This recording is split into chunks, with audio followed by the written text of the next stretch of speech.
下。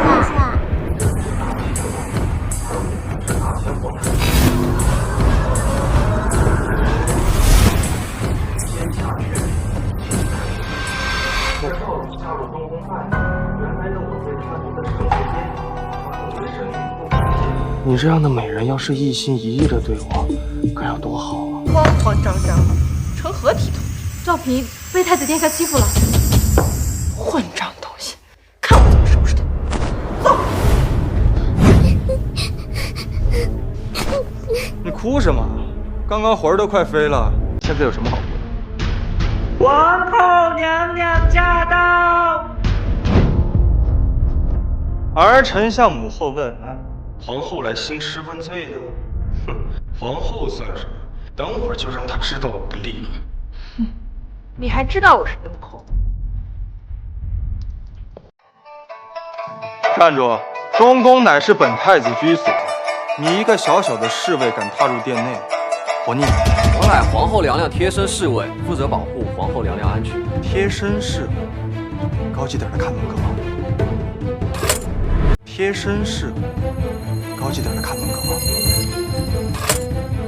狗东西，你这个刀要是拔出1寸，就是蓄意谋杀太子，罪同谋反，株连9族。现在，你再给我拔个刀看看，不敢吧？不敢就滚出去，再往前1步，杀无赦。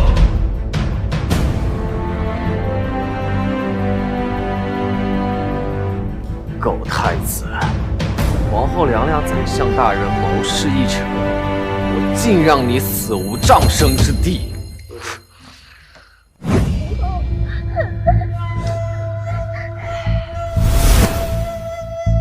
太子，放肆！你怎能如此对待蕊儿？我如何放肆了？赵蕊乃是我太子嫔，我与她恩爱合欢，那是天经地义呀。怎么回事？今天这个李丞相是变了个人一样，完全不是往日唯唯诺诺的样子。你还敢造反？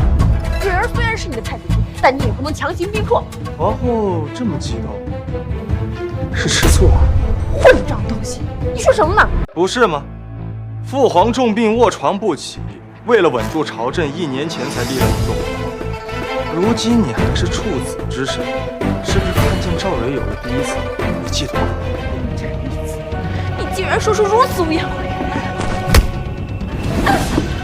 皇后如此恼羞成怒，是被儿臣说中痛处了？你放开我！你不想要命了吗？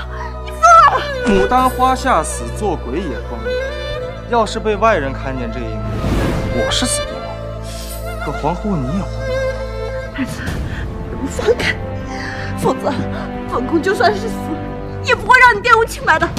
你们赵家一直想毁了我，扶持你们的傀儡上我。现在要是被外人看见了皇后和太子一同贿赂，那你们赵家多年的基业岂不是全毁？你们赵家满门一个也活不了。我倒是无所谓，但你赵青兰真的不惧一死。平日那么废的太子，怎么会有如此之谋，如此胆量？我是破罐子破摔。要不然今夜你和赵蕊一起陪我共度极乐，明天一早咱们一起死。太子，你别冲动啊，有话好说。皇后娘娘，太子殿下，皇上呕血，情势危急，请速去乾清宫。今日之事，本宫不予计较，但绝无下次。若再敢得寸进尺，本宫定拿你是我。母后说笑了，有了这一次，当然也会有下一次。皇后，等等儿臣一同前去啊！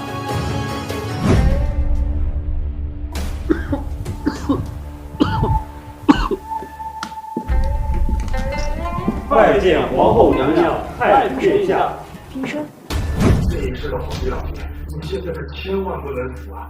否则我羽翼未丰，肯定要被赵玄清的皇后扣了。太子殿下请慢，皇上现在昏迷不醒，我等只能在这里候着，还望太子不要打扰皇上休息。你是谁？老臣陈怀志，内阁大学士。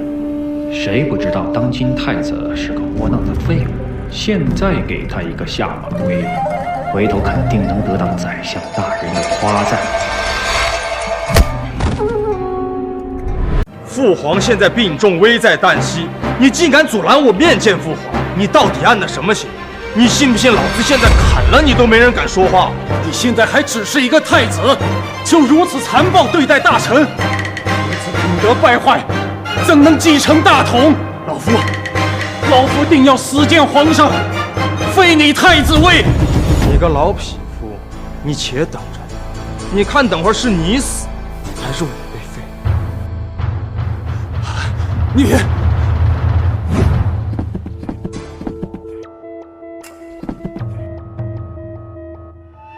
父皇，儿臣来了。成儿，你来了。朕已经病入膏肓，时日不多了。父皇好好养病，您是真龙天子，有上天庇佑，一定会好起来的。朕的身体，朕知道，但朕现在不能死。你刚才的表现很好，如今朝政艰难，你能管好吗？这是皇帝给我的考验，我能不能皇帝老说他话都不敢把江山重担交给我，现在我的表现也绝不能上辈子学了那么多历史知识，终于让皇帝做一番。是生是死，就看现在了。恢父皇，朝政之难，难在外患，更在内忧。外患在胡人、匈奴，其兵强马壮，狼子野心，欲亡我大秦而后快；内忧在藩王割据，拥兵自重，实乃朝廷之大患。更有地方贪官污吏横行，朝廷大臣结党营私，为争夺权力，不顾江山社稷之安危，着实该杀。更有天灾连绵，北方大旱，赤地千里；南方洪涝，水灾泛滥。无数灾民被迫沦为草寇，以至于家不成家，国不成国。父皇，儿臣若是掌控朝政，必将赈济灾民，攘外安内，还我大秦一个朗朗乾坤。好，很好，朕就知道没有选错人。三宝，宣旨。宣圣旨，奉天承运，皇帝诏曰：朕自继位，执掌朝政29年，而今健康不在，然江山社稷不可一日无主。幸有太子李成，人品贵重，出类拔萃，可为朕监国。今后凡朝政大事，由其一应决断。朝野上下见监国太子，如朕亲临。经此，儿臣接旨。不可能，皇上定是病久了，失了神智，才会让你这残暴无能的太子监国。皇上，万万不可啊！把江山社稷交给太子。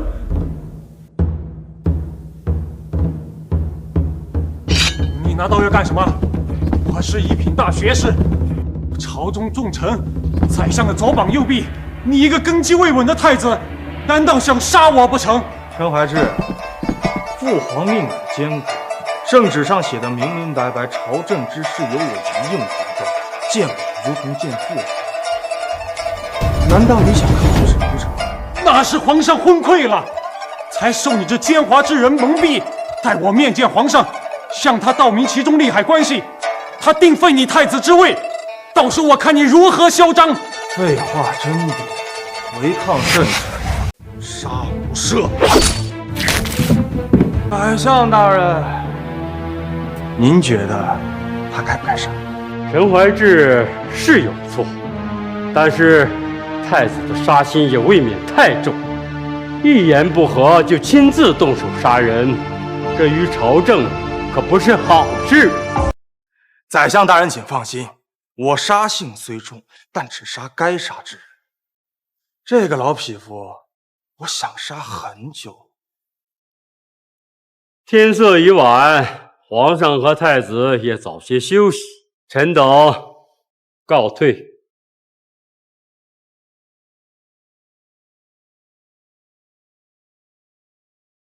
太子殿下，您擦擦手上的脏血。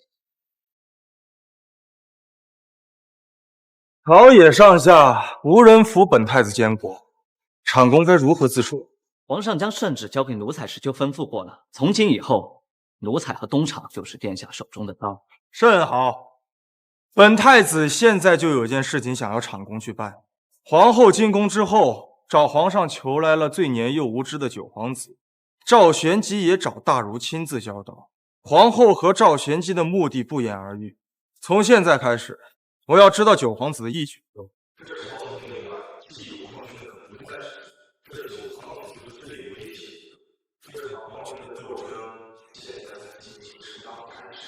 奴才每日会将殿下想知道的所有东西送给东宫。好，起驾回东宫。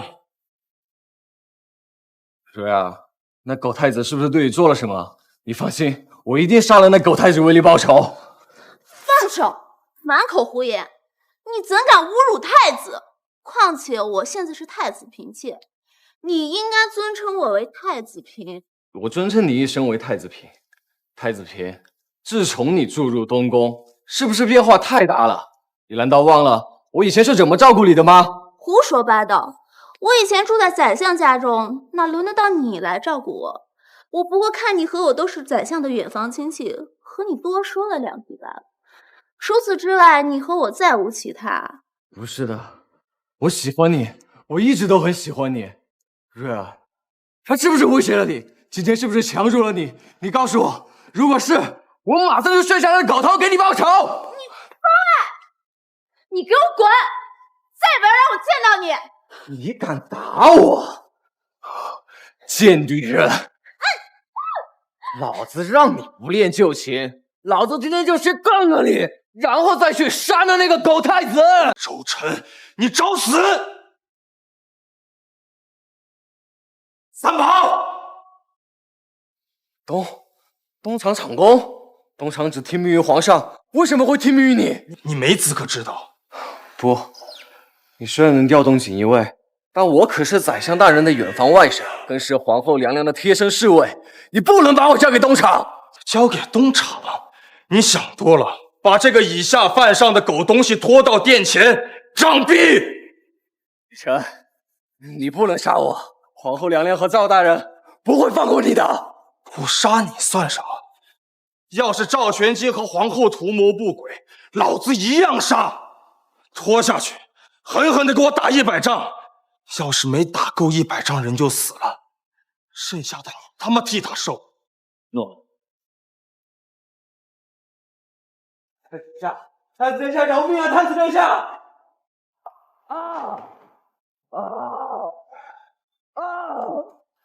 不要怕，你刚才的表现我很满意，所以我决定奖励你。太子不要，太子饶了臣妾吧，臣妾还有点痛。女人就是口是心非，嘴上说着不要，然后可不会这么想。回禀皇后娘娘，侍卫首领周成偷偷跑去了东宫，被太子抓住，杖毙了。这个废物，已经死了个陈官人，多他一个周成又如何？殿下，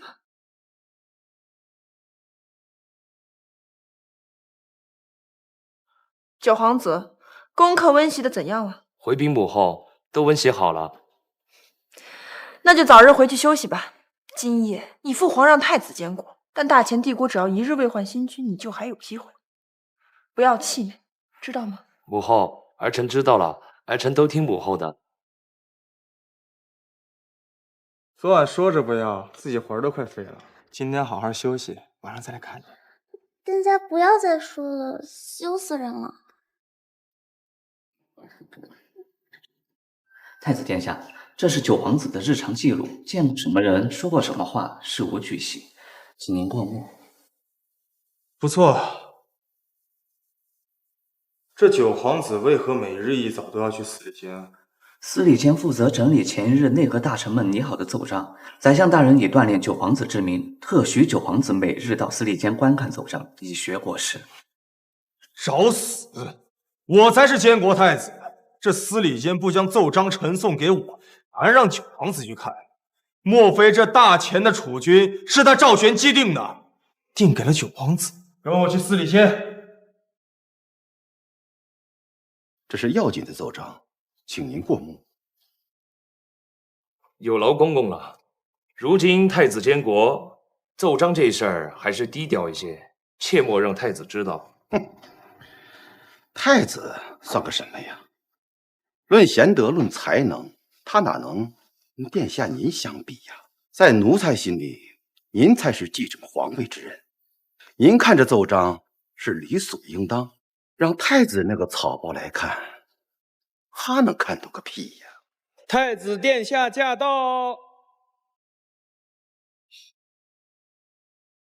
臣弟见过太子。奴才见过太子殿下。庄中，你当司礼监掌印太监多少年了？回禀太子殿下，奴才担任司礼监掌印太监一职已经4年了。太子殿下，奴才犯了何罪？你为何要打奴才？为何？你一个司礼监掌印太监，敢对我一个监国太子不敬，擅自把奏章拿给皇子看，老子就算把你砍了，也没人敢说什么。我踹你一脚，你还敢质疑本？哼，是，奴才在太子面前只不过是狗一样的东西。太子要杀要剐，奴才自然是不敢反驳。但是这司礼监掌印太监一职，可是皇上亲封，皇后娘娘认可，更是深得宰相赵大人的信任。太子要是杀奴才，宰相赵大人和皇后娘娘若怪罪下来，吃得消吗？哼，还敢拿皇后和赵玄机来压我，真是奴才爬到主子头上了，我也会妥协。你还没那个分量。三宝，奴才在。三宝，原来你在宫中做梗。既然这司礼监不听我的，那不要也罢，说下去砍了。九皇子，救命啊！九皇子，大哥，这张忠也是宫中的老人了，这么多年没有功劳也有苦劳吧？而且他还是父皇亲封的掌印太监，如此杀了，恐怕朝廷那边会议论。你还替他说话？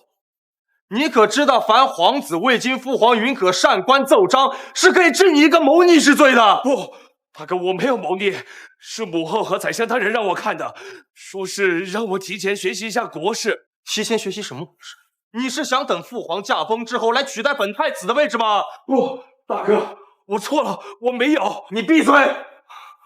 我等会儿再跟你算账。还在等什么？要我亲自动手啊？太子殿下，饶命啊！太子殿下，我也是奉命行事啊！太子殿下，太子殿下，大哥，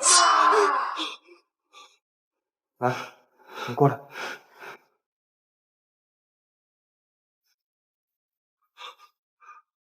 你我是同父异母的兄弟，我不想残杀手足，但是你要继续觊觎不属于你的位置，你活不长的。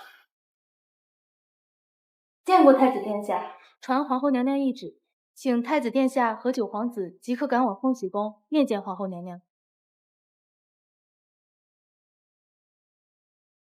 你简直太放肆了！你贵为太子，九皇子是你弟弟，你竟敢动手打他！我们杀了他，已经是看在皇上和你的面子上了。你说什么？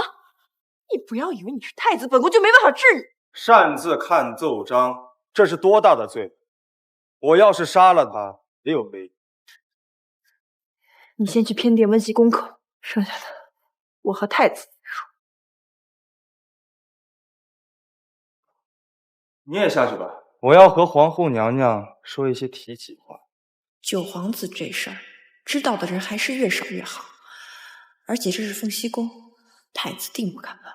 退下吧。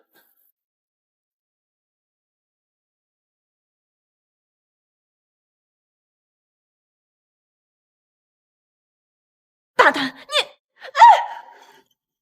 皇后娘娘别总生气，你这么天生丽质，总是生气会长皱纹的，那就不美了。你放开本宫！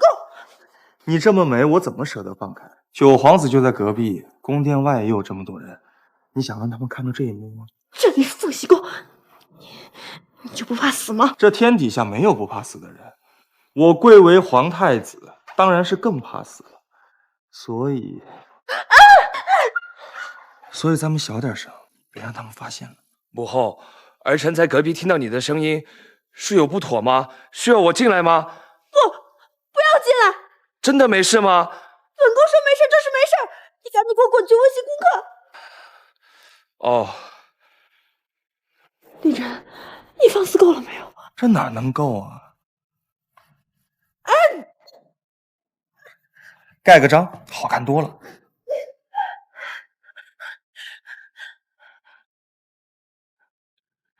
李晨，你个该死的家伙，滚！赶紧给我滚！既然如此，那我就先行告退了。皇后娘娘，保重凤体啊！殿下，这是司礼监的奏章，奴才给您拿过来了，您请看。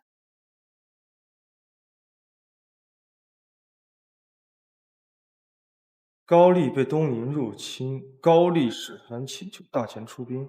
是的，殿下，高丽使团已经来京半个月了，可是皇上龙体欠安，并未召见他们。这半个月，高丽使团在京城多方奔走，想要促成此事。出兵事关重大，这事先放一放吧。河南巡抚奏称，河南遭遇50年一遇洪灾，灾情延绵数百里，数10万百姓流离失所，急需朝廷赈灾。去，把户部尚书徐长卿给我叫过来。诺。微臣徐长卿参见太子殿下。太子千岁千岁千岁。免礼。这灾情已经发生2个月了，为何不赈灾？实在是因为国库空虚。现如今国库存银370万两，要赈灾河南，没有500万两是打不住的。500万两，500万两能买多少粮食？殿下有所不知，今年户部曾向京城中最大粮商借粮，可他们不但1毛不拔，还掠夺民脂民膏。现在粮价飞涨，翻了10倍不止。微臣有心惩治，可他们背后都有人撑腰。你去通知京城中各大粮商，就说本太子今晚于东宫设宴招待他，敢发国难财，这些奸商真当朝廷不敢杀他。恩师，司礼监掌印太监张忠被太子斩杀之后，户部尚书徐长卿便去了东宫，与太子谈了竟有半个时辰，方才离去。一个太监，就算权柄再高，说到底他也是李家的家奴，死了也就死了。倒是那徐长卿这么着急就投靠过去，这是没有把老夫放在眼里。恩师，此事我们应当如何应对？去找一找徐长卿的马股，他一向两袖清风，看他不爽的人太多了。通知刑部尚书过来商议一下，我要让所有人知道投靠太子的下场。好，恩师掌珠在握，实属高明。对了，还有一事，听说今晚太子将在东宫设宴，宴请京城各大粮商。恩师，此事我们要不要干预一下？只要我们发话下去，就会有京城最大粮商胡家带领，到时候无人敢搭理太子，太子落得满脸灰，也会有些许尴尬呀。恩师，你看着办，让几个商人去杀一杀太子的威风，让他明白当今朝堂上到底是谁作子。明白，学生这就去办。太子殿下，京城最大粮商吴家家主称自己正在养病，不宜见风走动。其他小一点的粮商称胡家不来，他们也没资格面见太子殿下，因此也都没来。这群奸商真是狗胆包天！好啊，既然本太子请不动那胡家，那我就亲自去他府上走一趟，看看到底他病得有多严重。三宝，调动100锦衣卫，随我出宫。诺。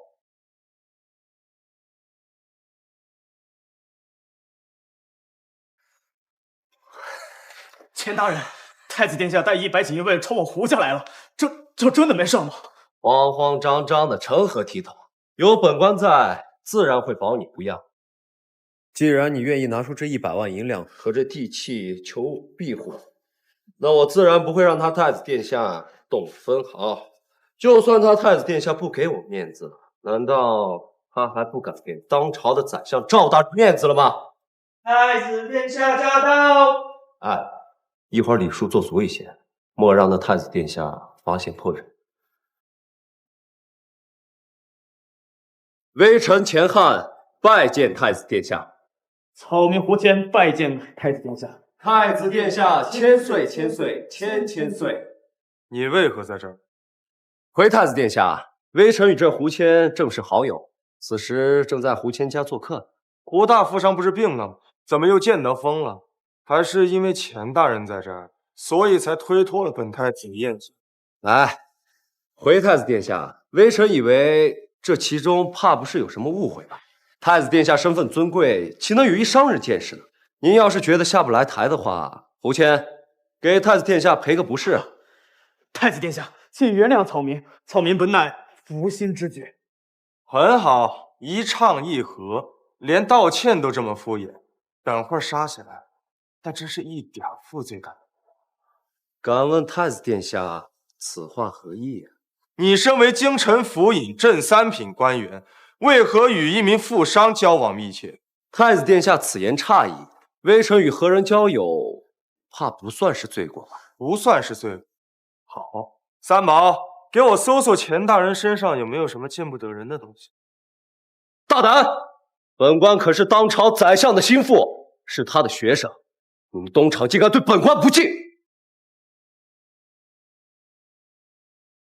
咱家早就想对你不敬了，仗着宰相又如何？咱家的身后是太子爷。太子爷又如何？太子爷难道就能一手遮天了吗？我的背后可是当朝宰相，你们敢动我啊？不知死活！谁给你的雄心豹子胆？给我搜！大胆！你敢动本官？放开我！你们竟敢对本官如此无礼！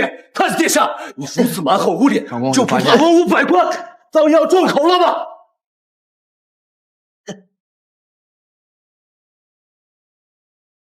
太子殿下，从钱汉身上搜到的银票都是10万两一张，一共100万两，还有3处地契，全都是京城的大宅院。钱大人可真会捞钱啊！你一出手，这些地契和银票都快抵上半个国库。这是胡大富商刚给你吧？他求你保他们一家平安。放开本官！是又如何？拿了又如何？本官的背后可是当朝宰相，你敢动我，敢杀我，再动我一下试试！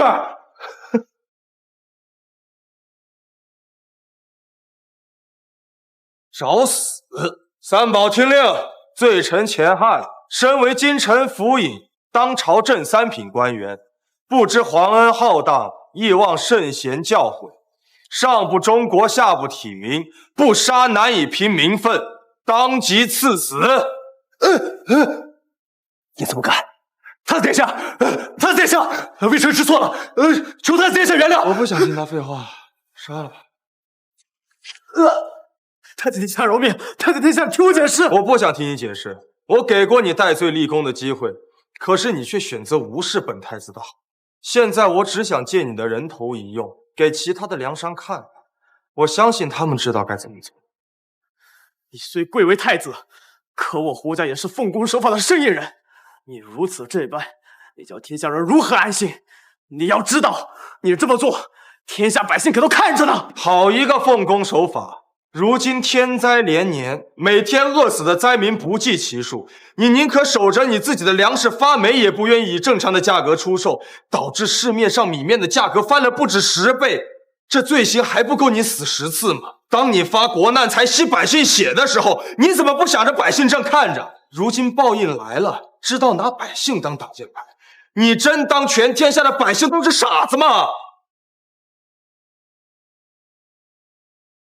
三宝听令，大奸之商胡谦趁国难发财，以致民生沸腾，仍不知悔改，立即赐死。一应家产全部充公。完了，一切都完了，我后悔呀！我就不该听这钱汉王八蛋的，我后悔呀！早知今日，何必当初？赵兄，太子嗜杀成性，连您的得意门生钱汉都杀了，这完全没有把你放在眼里啊！您作为宰相，辅佐朝政，不能让太子继续放肆下去了。王兄，你如何看待此事啊？太子出掌监国之权，只知道用权杀人，让他再继续下去的话，朝政必将乱套，天下必将大乱。你我作为朝廷重臣，一定要让太子冷静冷静啊！更何况赵兄若再沉默不语，只怕第二个徐长卿就要出现了。王兄言之有理，明日你我二人一同去东宫面见太子，告知其中利害，让太子暂且放下监国之权，先学习如何处理朝政，再论其他吧。若太子不肯呢？那3万羽林军还掌握我手，若太子不肯，就要看那3万羽林卫答不答应。既然如此，一切谨遵赵兄吩咐。此事事关重大，还劳烦王兄去通知朝中1、2品大员来我府上商议一下。我这就去办。王兄，等一等。赵兄请吩咐。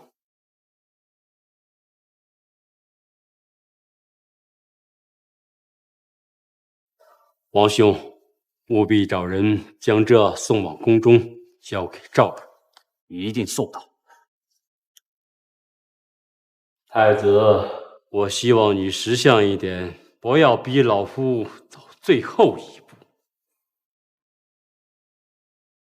殿下，刚刚得到密报，朝中大半1、2品官员聚在赵玄基府中，商谈了2个时辰才离开。可探出什么事情了吗？锦衣卫的探子只知道赵玄基和王腾焕明天要到东宫面见殿下，具体什么事情暂时还不知道。看来我的所作所为已经让他们急了，他们已经不习惯自己头顶上被皇权压制，而他们现在最好的办法就是让我屈服，或者让我消失。奴才即东厂，愿为太子赴死。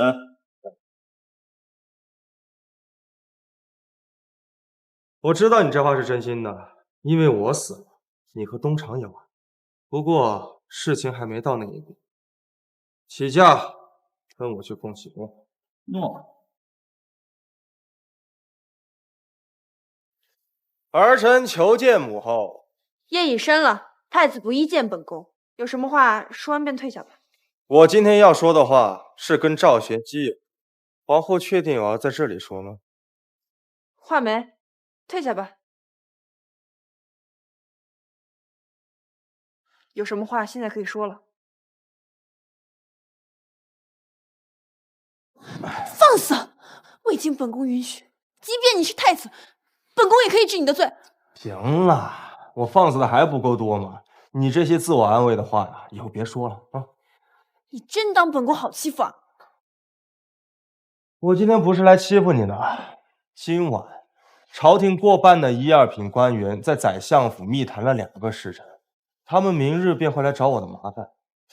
我在想啊，明日要不要我安排100个刀斧手，等你父亲他们来了，我直接乱刀砍死？不可以，太子殿下万万不可！如果你真的这么做了，那京城一定会立刻陷入暴乱，大臣们人人自危，天下大乱都有可能。那些对大钱虎视眈眈的贼寇和外敌一定会趁虚而入的。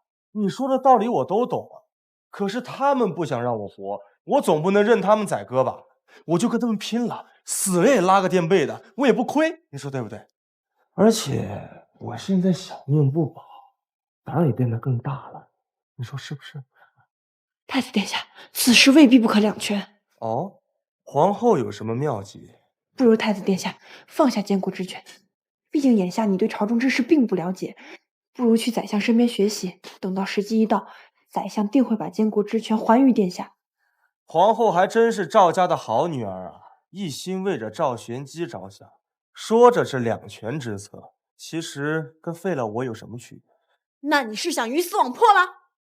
我的真实目的要是告诉了你，不就等同于直接告诉了赵玄机吗？你爹忘恩负义，那我总要从你身上讨点利息。你不要得寸进尺。什么叫得寸进尺？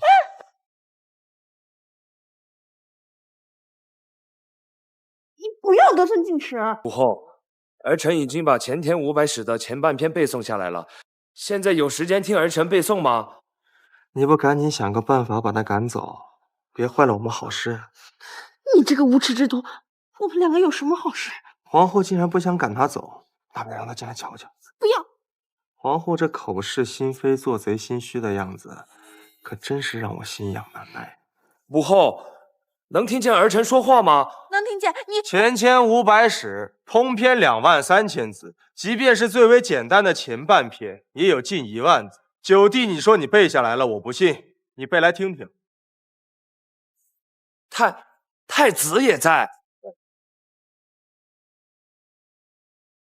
这么晚了，太子为什么在母后的体院内？两个人还把门帘关起来说话，是有什么很重要的话不能被旁人听见？我与皇后有一些要事要谈，你不用多管。你既然要背诗，那你就背。作为你的哥哥，我理应指导你。前贤500年，观前人史，可知今日兴衰。混账东西！大观历史。看够了吗？看够了。看够了就滚出去！对不起。如此胆小的九皇子，如何能扶持得起来？有朝一日，真要让他站在李晨面前，他有那个勇气吗？九皇子的书还没有背完，去外面继续背，本宫听着。太子，你先回东宫吧，夜色渐深了。你留在凤栖宫与理不合。那我就先行告退了。在我没出去之前，把头低下，不准抬起来。今日未完之事，下次继续。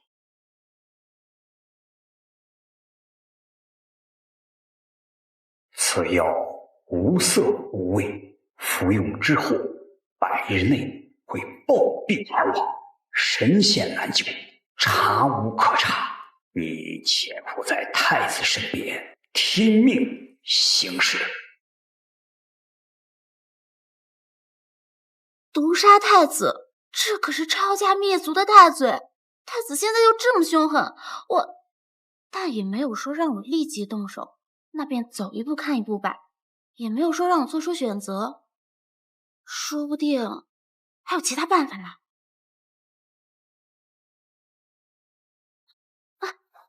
有没有想本太子啊？太子殿下，你什么时候来的？怎么，有什么秘密怕被我发现吗？太子殿下说笑了，臣妾现在还有什么秘密是殿下不知道的？不错，越发的乖巧会说话了。你的身上对于我来说是没有秘密的，但是就是不知道你心里有没有。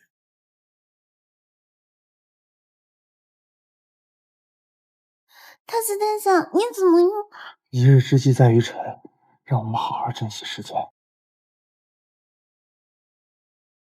太子怎么还不出去？三宝，你再去通报一下呀！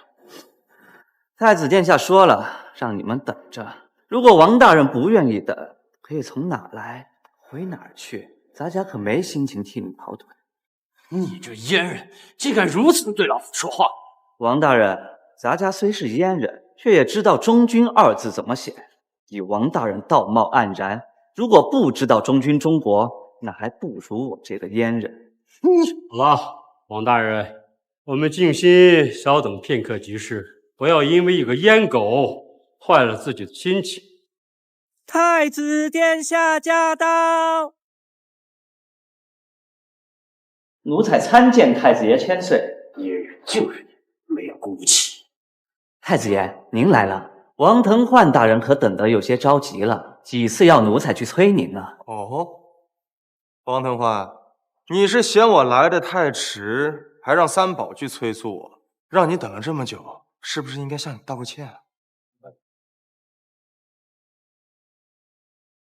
太子息怒，微臣绝无冒犯太子之意，微臣只是有要事要与您商谈，只是怕耽搁，多问了一句。要事？你最好是有要事，说吧。这么一大早来东宫是所谓何事啊？老臣斗胆，昨日太子出宫，杀了京城最大粮商胡家家主和京城府尹钱寒，并抄了他们两个的家，是否属实？确有其事。没想到这点小事还惊动了宰相大人。自太子监国以来，死于太子刀下的就有内阁一品大学士陈怀志，还有凤喜宫侍卫首领周成，还有司礼监掌印太张忠，加上昨日的京城府尹钱寒和粮商胡家家主，现在太子嗜杀成性，文武群臣无不心惊胆战，天下百姓无不人心惶惶。老臣辅佐陛下治理朝政几十年，深得陛下信赖。现在太子殿下有错，老臣必须站出来阻止，否则愧对大前江山，愧对皇上。老臣恳请太子安心学习，暂放监国之权。请太子殿下安心学习，暂放监国之权。我要是不答应，如果太子殿下一意孤行，老臣只能死谏。文武群臣不能坐视太子乱来，天下黎民百姓不能让太子乱来，大前江山社稷更不能让太子殿下乱来。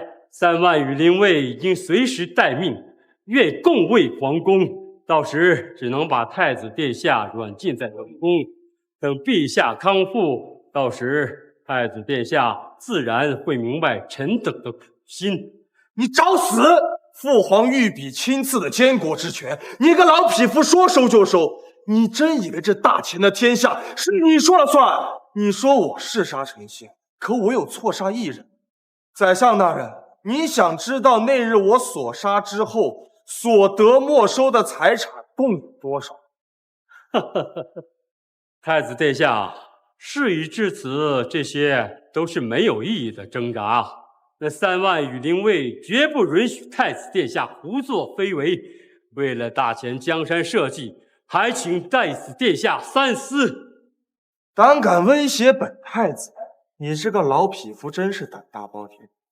幸好本太子提前准备了100锦衣卫，一定会在你羽林卫赶到之前，将你们2个老匹夫都弄死。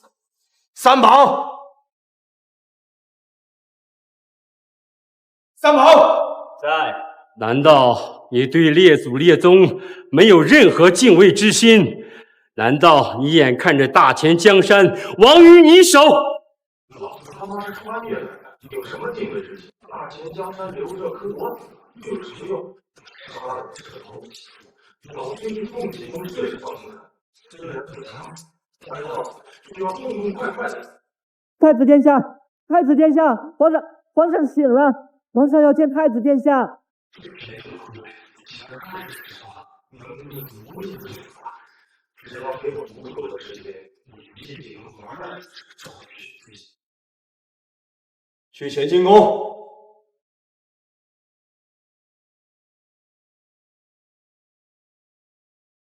丞相大人，这可怎么办呢？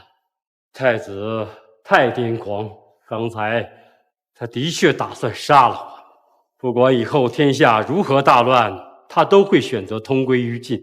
现在皇上醒了，对我们来讲是好事。不过现在调动羽林军，那就是造反，万万不可。别说了，我们去乾清宫看一看。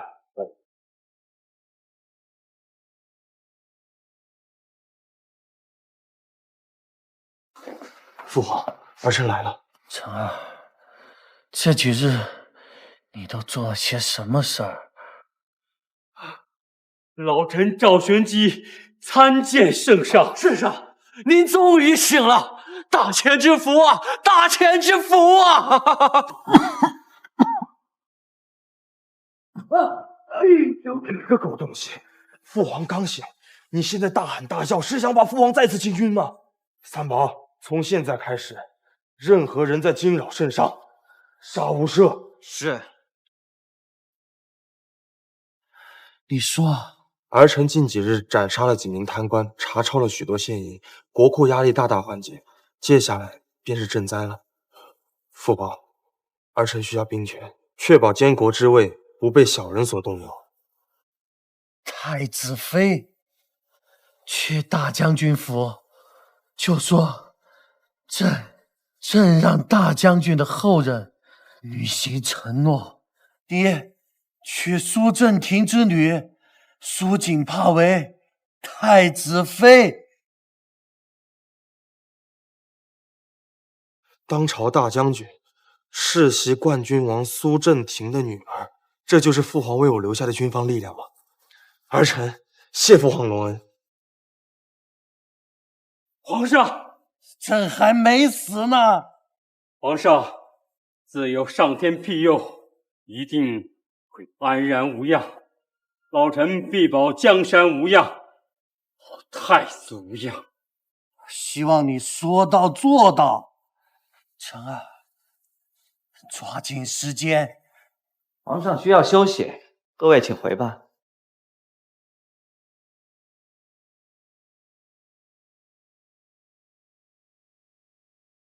微臣，苏将军不必行礼，我微服前来，就是以世侄的身份前来见苏将军的。不知太子殿下前来所谓何事啊？我此次前来是奉父皇之命，前来迎娶苏将军之女苏锦帕为太子妃。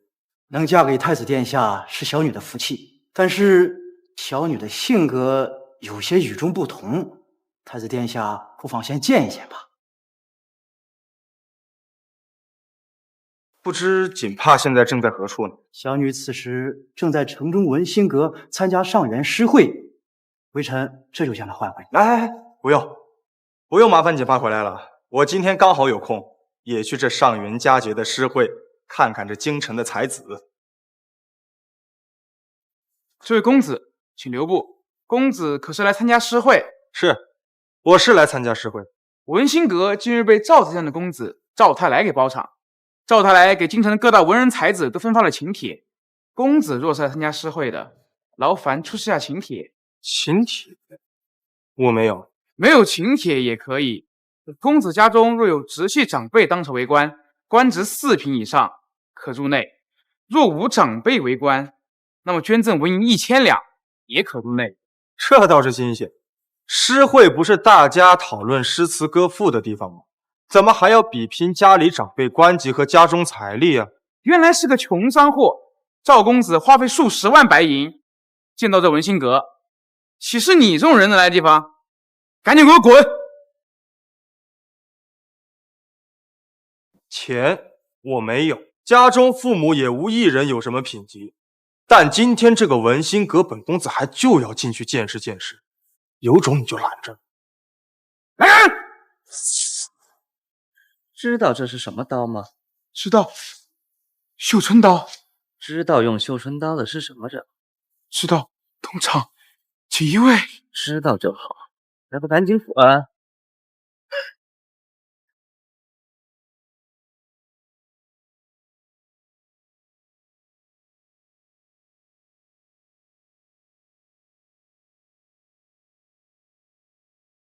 站住！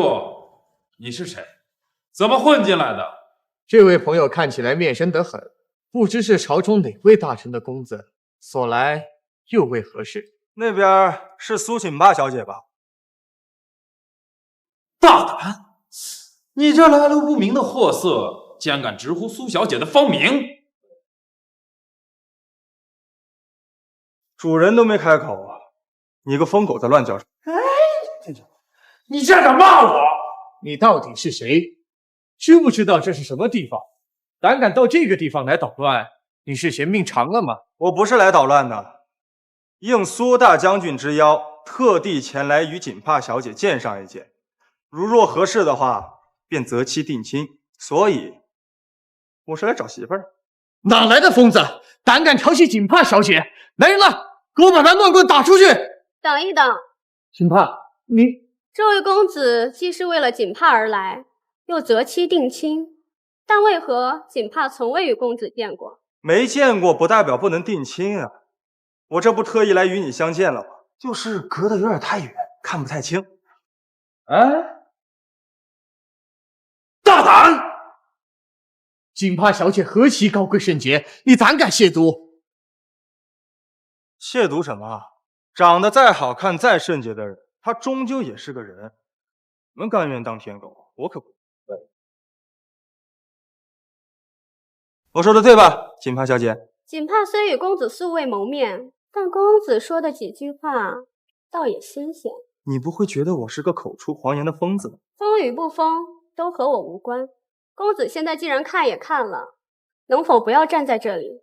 不然实在尴尬。说的也对，还是坐着舒服。你是登徒子，赶紧离开锦帕小姐，我还能放你一马。否则，我父亲乃是当朝宰相赵玄基，我必让你乃至全族的人后悔。哎，就这种人啊，幸亏当初大将军拒绝了赵玄基的提亲，不然你嫁给他，不如早点死了算。你既然知道他父亲是当朝宰相，就不怕得罪了他？这天底下没有我不敢得罪的人，只有别人不敢得罪我。好大的口气，就不知一会儿怎么收场。你父亲告诉我，此物是我和你的定情之礼。狼牙玉佩，狼牙玉佩。等会儿你让下人传信过去，让你爹带几个官兵过来，我要弄死这个狗杂种。这件事你怎么跟我爹说呀？你爹乃是兵部郎中将，地位仅次于上夫和2位侍郎，区区来几个官兵，那不是招手就来吗？到时候你就说是本公子说的，你爹还能不答应？好，我这就去办。锦帕小姐认得此物，那看来我没有说错。不说话，那就是默认了。哎，锦帕小姐，你觉得我怎么样？不怎么样。你样貌看起来还不错，但想要娶我还远远不够。哦，那什么样的人有资格娶到锦帕小姐？我的夫君必须文武双全，天下第一等的良人。他要有潘安一般的容貌，还要有富可敌国的财力，要有万万人之上的权柄，更要有天下第一的文采。锦帕小姐，我是让你提要求的，可没让你许愿的。既然如此，公子可知难而废？你的这种要求啊，对于他们这种普通人来说难如登天，不过对于我来说嘛，不过如此。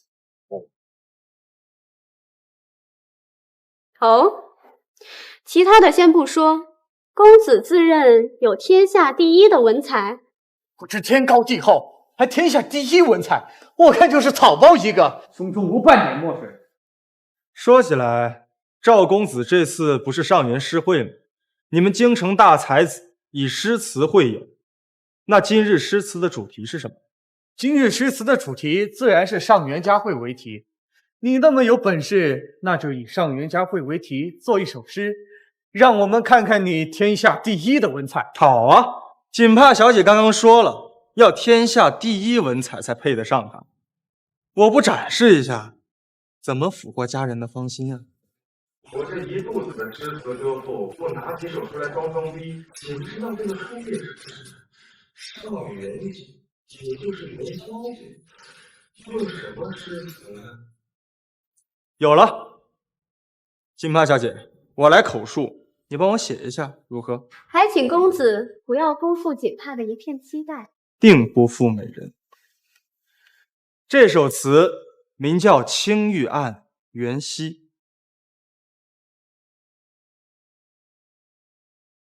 东风夜放花千树，更吹落星如雨。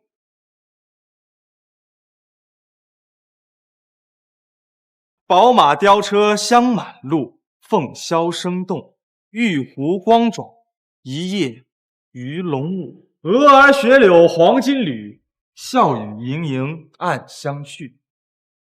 众里寻他千百度，蓦然回首，那人却在灯火阑珊处。这词也太神了，这文采堪称当世第一呀！这词上半阙寥寥几句，就将整个元宵节满城灯火的热闹描写得栩栩如生，仿佛身临其境。下半阙那句“众里寻他千百度，蓦然回首，那人却在灯火阑珊处”，简直是可以流传千古的佳句啊！这首词一出，足以冠绝古往今来所有的上元诗词，当之无愧的第一啊！锦帕何等有幸能够见证一首这样的诗词诞生。哎，锦帕小姐，你不是见证，而是参与了这首诗词的创作。在灯火阑珊处的那人，便是锦帕小姐你的。你好坏，公子，这首《青玉案·元夕》，锦帕非常喜欢，能否赠送于我？当然可以，这便是为你而写，赠予你，那是理所应当。待我落个款。不能，不可能，这不可能是你写的！说，你是从哪抄来的？白痴！赵公子，若是这首词早先就有，必定早就流遍天下，为何我们所有人都不知道？还请赵公子不要胡搅蛮缠。我就是不信，这个穷三货能写出这等诗词。就是他，不仅辱骂我，还顶撞赵公子。我把他抓起来，押入大牢。没错，给我把他绑了！臭小子，我看你还怎么狂！把他押入大牢，我要让你求生不能，求死不得！等等，你们这是干什么？无妨。你们身上穿的这身皮，是为了让你们秉公执法，为百姓讨公道，而现在你们却给这些官宦子弟当走狗，真是活腻歪了。三宝，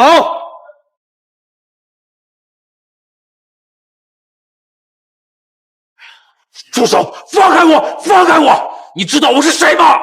我爹是兵部郎中将胡兰胜，你敢抓我？你爹是郎中将，你是个什么东西？可有官职在身？我说不出来就是没有了。三宝，把他和这2个官兵押回东厂，逐个审问，按照大前律法处置。诺。做错了。你是什么人？为什么可以调动锦衣卫？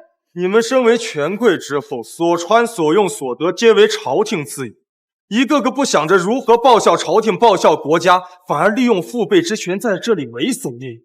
真当这大秦的天下是你们做主啊！一个个生的细皮嫩，却文不能安天下，武不能定乾坤，简直是浪费粮食。大前帝国皇太子李承宴，看在你爹和你姐的面子上，我今天饶你一命。记住，以后出门长点脑子，否则活不长的。殿下，出大事了！许长卿求见，说抄家胡氏所得的500万两白银被抢了。啥？今天出来够了，回去了。锦帕小姐，今日有事先走了，改日再来将军府找你。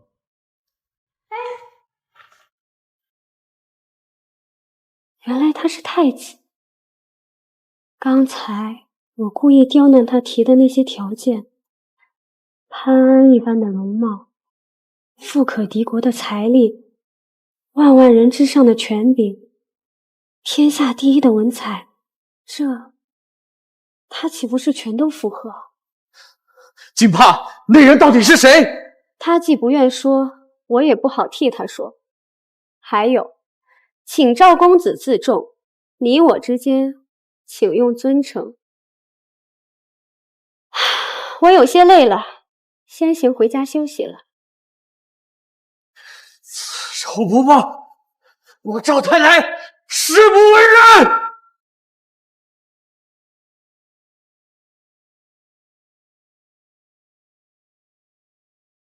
太子殿下真的出大事了！胡家抄没的现银有500万两被抢了。500万两现银，天子脚下，就算是搬都要搬半天。你告诉我，现银被抢，被谁抢了？胡家这500万两现银巨款，并不在京城之中，而是存放在他们在通县开设的钱庄内。臣奉命查抄胡家所有资产，在清点完通县钱庄的库存后，就准备运往国库。可押运的衙役刚出通县，就被一伙人给直接抢了，所有衙役全部被杀，500万两银子不翼而飞。臣有愧呀，臣不敢有丝毫隐瞒，就直接来找太子请罪，请太子赐死。杀了你有什么用？你死了，那500万两现银能回来？押送此事都有谁知道？除了臣以外，还有通县县令等人知道。京城这边，户部也有不少人知道。通县附近都有什么势力？羽林卫副指挥使柳宾成率领的东大营就在通县附近。三毛，派出查案的好手，给我调查一下羽林卫东大营的情况。同时，通县县衙的所有人给我带回来，严加审问。户部这边你自己去查，所有人一查到底。殿下，如此大的事情所牵涉恐怕不小呀。不管牵涉到什么人，给我一律拿下，敢动我的影子，我保证会让他死得很难看。太子爷，臣妾来约事了，实在没办法伺候太子爷。怎么没办法？你还有其他的方式可以伺候我呀？还有这种方式，这怎么行呀，殿下？不要。当然可以，我在书中看见过。殿下还看过这种书？别问这么多了，先办正事要紧啊！殿下，我还没有准备好。要不臣妾先去漱个口。这事儿有什么可准备的？实践出真知，来吧。殿下。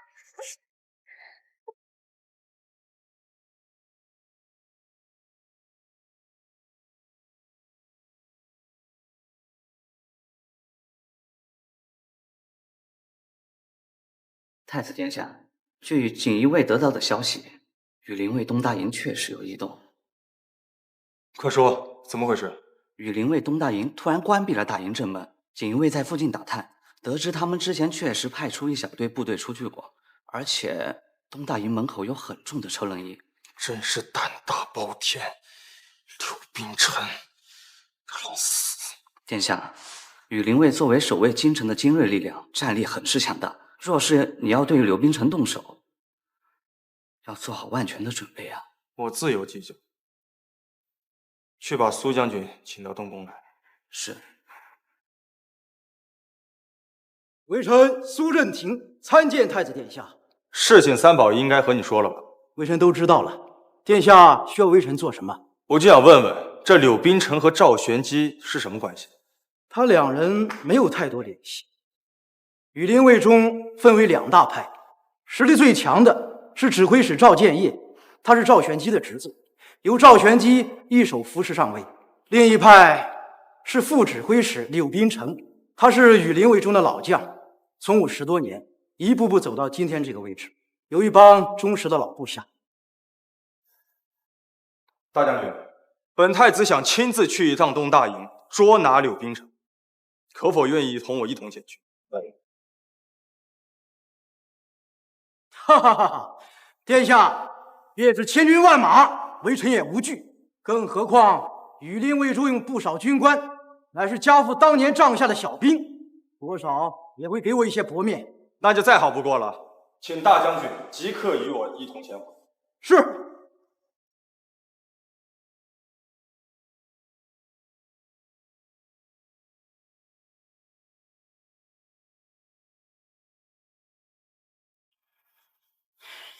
大人，大事不好了！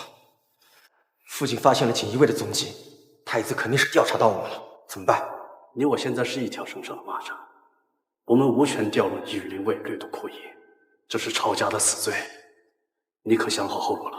大人，不如我们带着8000弟兄去那西兴城抢山头，做那山霸王。如今内忧外患，加上天灾连年，过几年说不定我们能辅佐大人成大事。你在说什么？这是谋反的大罪，你还敢说出口？大人，我们8000兄弟都将脑袋已经别在裤腰带上了，让我们和那8000兄弟束手就擒去送死吗？大人，成王败寇，几百年前陈桥兵变，赵氏可以黄袍加身，大人你也可以。启禀刘大人，太子和苏大将军一起来了。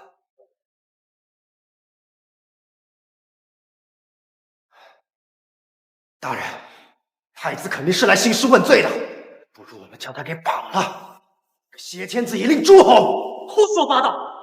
你说把太子绑了，你要被多少人笑死？到时候各地藩王必定立刻出兵，不仅你我死无葬身之地，还反倒给他人做了家业。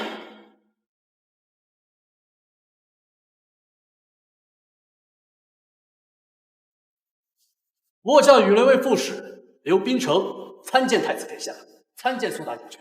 末将参见太子殿下，参见苏大将军。柳副指挥使，我就开门见山了。朝廷刚丢了一笔500万两的白银，你可知道下落？启禀太子殿下，末将闻所未闻，一无所知。我没有那么多时间跟你纠缠，我再最后问你一次，500万两白银，知道还是不知道？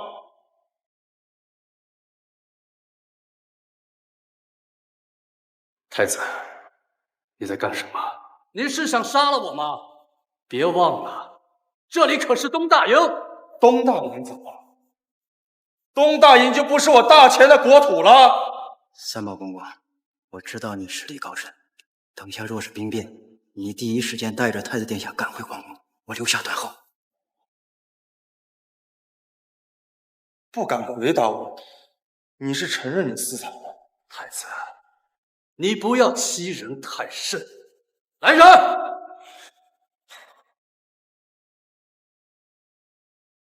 刘边长，你想造反吗？是太子不给我活路，既然如此，那就一起死！柳宾城私劫库银，罪该万死，这是一件铁案，没有任何回旋的余地。而你们，大多数都是无辜之人，此事也是被蒙在鼓里。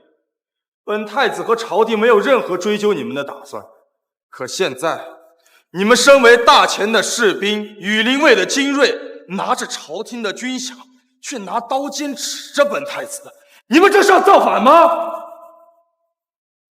如果你们现在放下武器，本太子可以既往不咎，此事绝不会牵扯到任何人。但如果你们还是执迷，你们要知道，京城中的2个方向，还有南大营和中军，2万士兵扑杀而来，不只是你们死，你们的族人也会被诛九族。你们认识我吗？大前军神之后，苏大将军，我等自然认识。既然认得我，别人的军神，就把兵器放下。家父已经先逝，但是他在天之灵，绝对不愿意看到大前将士的兵器对的不是敌人，而是大前的太子。人再执迷不悟，那就踩着本将军的尸体走过去。但自此以后，你们和你们的家人会受到大前百姓的唾骂，永世不得超生。太子殿下和苏大人恕罪，卑职该死，请太子和苏大将军饶命。都起来吧，我说过不会追究你。柳宾城，你还有什么话要说？好一个太子，好一个大将军，真是藩士为云，不守为允。可谁又愿意这么去做呢？是朝廷奸臣当道，朝廷无能，我又岂会走上掠夺库银这条路？羽林卫指挥使赵建业，因为没能拿下我们东大营8000将士，便一直视我为眼中钉、肉中刺。他仗着背后有赵玄机那条老狗的支持，他处处苛刻我们东大营8000将士的军饷，他甚至连士兵伤亡的抚恤都不发。如若不是被逼上绝路，我们又岂会打库银的主意？事到如今，大错铸成，我也无话可说。我情愿一死，只求太子能够信守承诺，在我死后，不要对我8000将士秋后算账。你是条汉子，本太子答应给你一个承诺，在你死之前，我一定会抓住赵建业，让你亲眼看着他死。好，不愧是监国的皇太子，今后我就在大牢里等着看了赵建业先死。三毛，带他们去指认私藏库银的地方，清点完毕之后押入东厂大狱。记住，不要苛待他们，让他们安心走完最后一程。诺，谢太子。请安。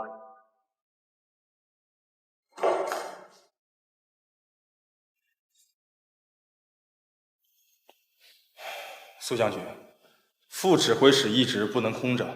听说锦派有个哥哥叫苏平北，从小在军营长大，骁勇善战，让他来吧，这样我也放心一些。微臣代我儿谢太子殿下隆恩，我儿必不负所托，为大前为太子殿下鞠躬尽瘁，死而后已。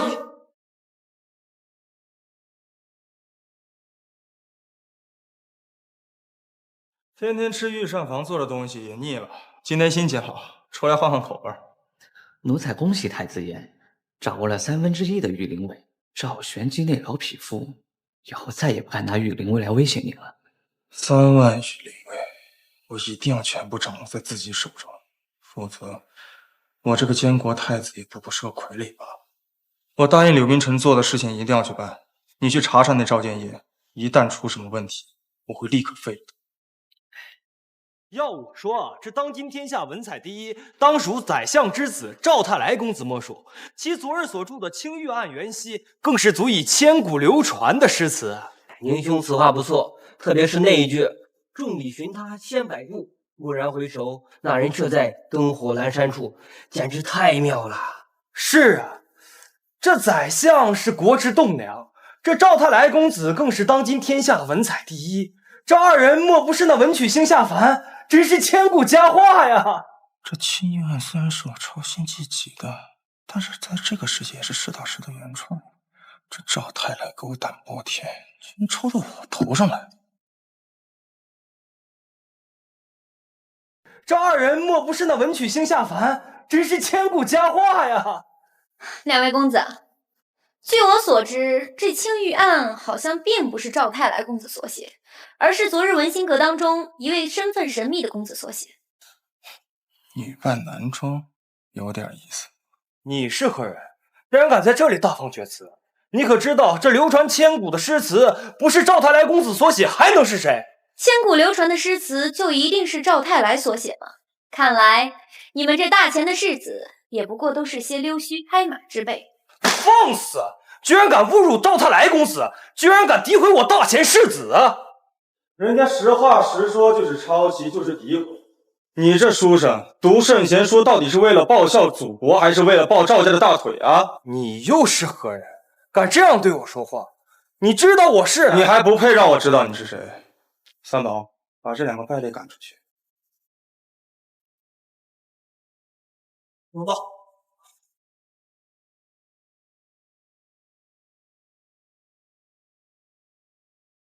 公子，请问有什么事儿吗？二位帮我说话，我很感谢。看二位的言行，应该不是大前帝国的人，所以我很想跟二位交个朋友。公子客气了。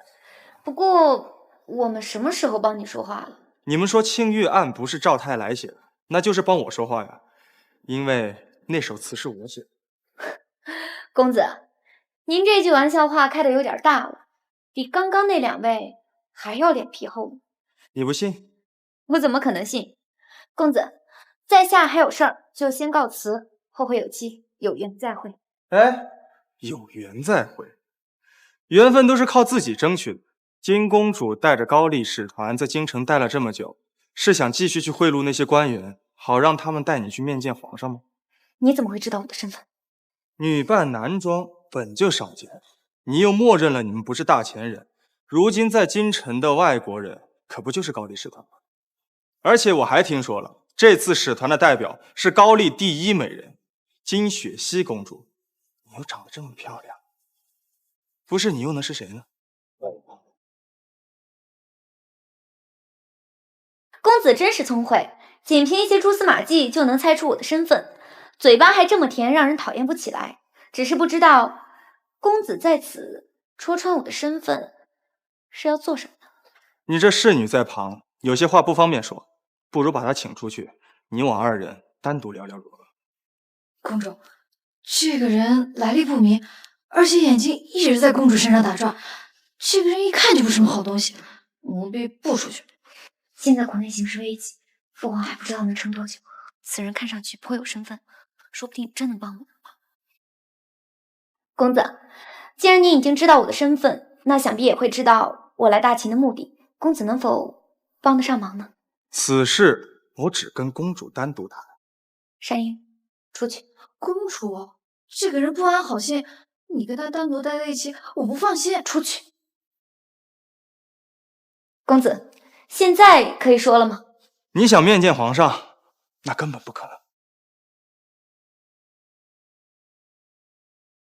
既然不可能，那你是在耍我。公主别急，皇上重病卧床不起，见他也没用。现在一切朝政都是英明神武的太子殿下在打理，求见皇上不如求见太子。永德皇帝病重我是知道的，可是大前帝国的朝政似乎一直都是宰相赵玄基处理。至于你说的那个太子殿下，似乎并没有那么重要，更谈不上英明神武了。太子殿下以前确实不行，但是自从他开始监国以来，早已掌控了朝政大权。你想让大前出兵帮高丽打仗，这种事情赵玄基是没胆量答应的。说的也是，大臣的权力再大，也不能决定这种事情。那看来要让大前出兵，只能从这个监国太子身上下来。那公子可有出路？我肯定有门路啊！你想见太子殿下，对我来说那就是轻而易举的。真的？你想要什么？银两、珠宝，我全都有。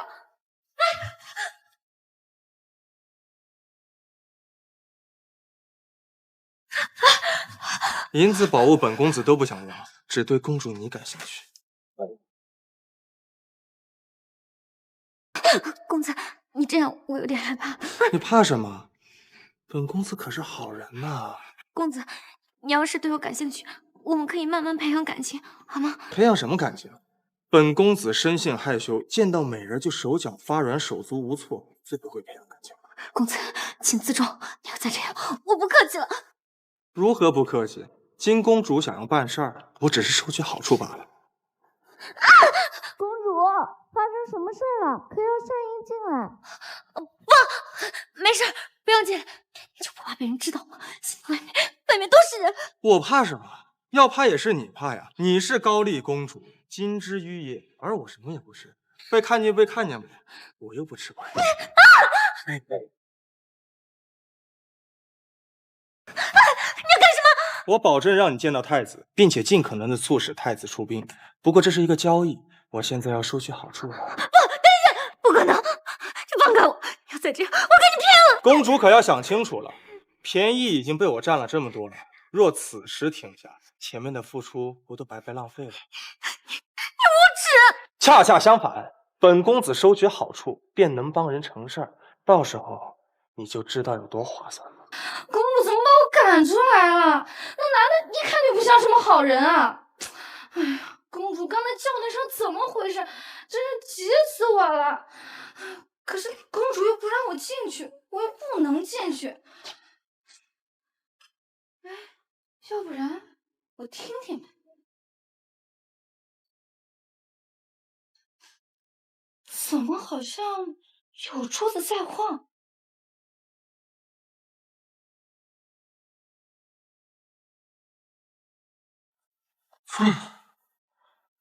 公主殿下放心，既然你给了我好处，我必然会帮你把事情办了。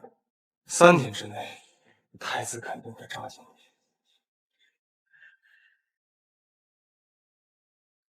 公主，你给了他什么好处？银子还是宝物？闭嘴！不许再闹！公主，那个登徒子没对你做什么吧？别说了，这件事儿以后不许再提。公主，你怎么了？你是不是受伤了？有没有出血？是不是那个混蛋他打伤了你？不是，我坐太久了，有点晕。你扶着我走。公主，那人说能让太子召见，是真的吗？他叫什么名字啊？名字？坏了，我都不知道他叫什么名字啊！公主，那你岂不是被人骗了？还给了他好处呢？别说了，这个阴险的大贱男人，别再让我看到他，否则我一定让他碎尸万段。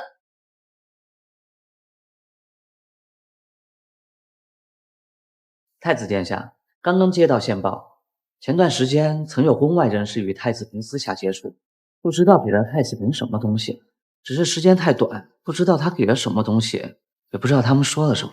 赵玄机、赵蕊这枚棋子，你终于打算动了。殿下来了。不必多礼。说起来，太子嫔当日被安排送入东宫，为的就是监视和蛊惑我吧。眼下的任务也算是失败。赵玄机没给你安排其他新的命令。殿下，我没有。没有。赵玄机处心积虑的叫你送到我身边，眼下的局势对他越来越不利，他怎会不动用你这枚棋子啊？殿下，臣妾真的没有。你不用紧张，我还没打算杀你，不然就不是我和你讲话，而是东厂锦衣卫的赵玉同你讲话。求殿下开恩，臣妾从今以后对殿下绝对一心一意，再也不听赵玄机的派了。既然美人都这么说了，那我就给你一次活命的机会。以后赵玄机联系你，无论他安排你做什么，你都给我答应下，然后原封不动的告诉我。明白了吗？臣妾明白，臣妾明白。太子爷不好了，金郊涌入了近10万灾民，聚集在雨林卫南大营附近。赵县爷竟然直接下令砍杀灾民，已经死了上千人了，现场血流成河。这赵建业他妈的疯了吗？敢杀灾民！让赵玄机那个王八蛋给我滚过来！殿下，老臣得知消息，立刻就赶过来。宰相大人来的倒是，你侄子赵建业作为羽林卫指挥使，面对灾民不安不沟通，还敢坑杀灾民，对于此事你作何解释？老臣也不知内情，但这其中必有原因。有什么原因可以让他坑杀无辜灾民？更何况灾民足有近10万，他就不怕激起了民变，引下滔天祸事吗？三毛，传令苏振廷和苏平北携本东守御去南大营，捉拿赵建业。他只要敢反抗，杀无赦。殿下，赵建业坑杀灾民的确是该死，但是眼下燃眉之急是如何安抚赈济灾民。老臣建议选一名宅心仁厚的皇子前去赈灾安抚。这老东西我全忘了。我身为监国太子，不可能直接去赈灾，而除此之外，最合适的也就是九皇子。九皇子深受皇后娘娘教导，无论从能力到品性，皆为上佳。由他为主，王崇焕大人为辅，前去京郊抗击赈灾。好，那就按照宰相大人说的办。希望九皇子和王腾范大人能够不负朝廷众望。如若此次赈灾出现了差池，他们一个都跑不掉。老臣明知。殿下，这次赈灾4皇子和6皇子也都合适，为何要顺了这赵玄机的意思，交给9皇子去办？这岂不是让他白白捞得了天大的好名声？赵玄机提议了9皇子，如果我安排其他皇子去，赵玄机很可能从中作梗。为了能够让那些灾民早日安生，就让捞就捞一点好名声吧。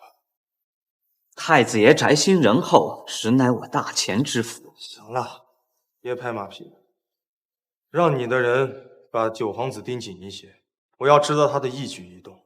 另外，赵蕊那边也盯紧一些，从他这里也许能够打开弄死赵玄机的突破口。是，殿下。臣弟参见太子殿下。免礼，平身吧。幸得大哥器重，让臣弟代表皇族出面赈灾，臣弟不敢怠慢，和几位大臣做了一份详细的赈灾报告，请大哥过目。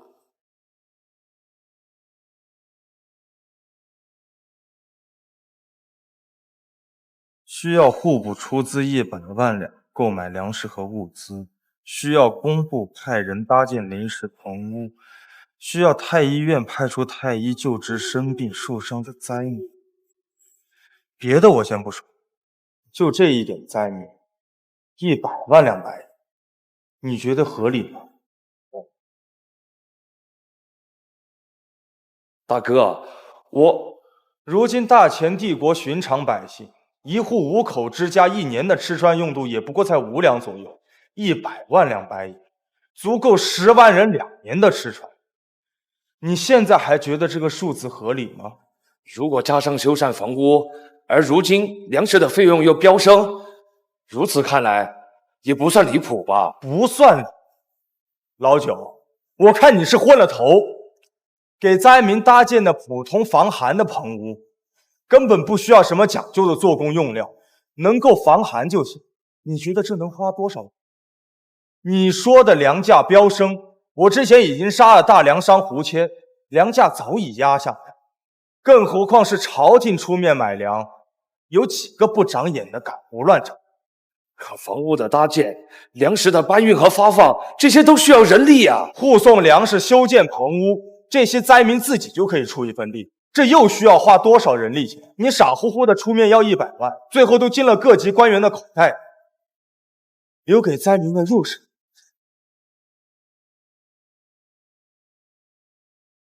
大哥，我绝对盯紧，绝不让人从中贪墨。那自然是最好的，我只给你10万两。对于这次赈灾，已绰绰有余。太子殿下开恩，至少批复30万两，否则臣弟无法向母后大人交代呀。我让你去赈灾，你给皇后交代什么？如果她有什么不满，你让她来找我。太子殿下是否不想让臣弟把赈灾的事情办好，以致让天下的人说臣弟仁慈，然后故意刁难？你放肆！太子殿下息怒，臣弟说错话了，臣弟放肆了。我若是故意刁难你，根本不会同意你去做这件事情。你以为赵玄机把你推出来，我就不得不答应吗？只不过是因为让你出面做这件事情，赵玄机和各个大臣能够全力配合，为了能够让灾民早日安生，我可以做出妥协。但是这次的赈灾不是贪污的好机会，个蠢货被人卖了还帮人数钱。三毛，把9皇子拖下去，打10个大板子，让他好好清醒清醒脑袋。不，太子殿下，臣爹错了。太子殿下！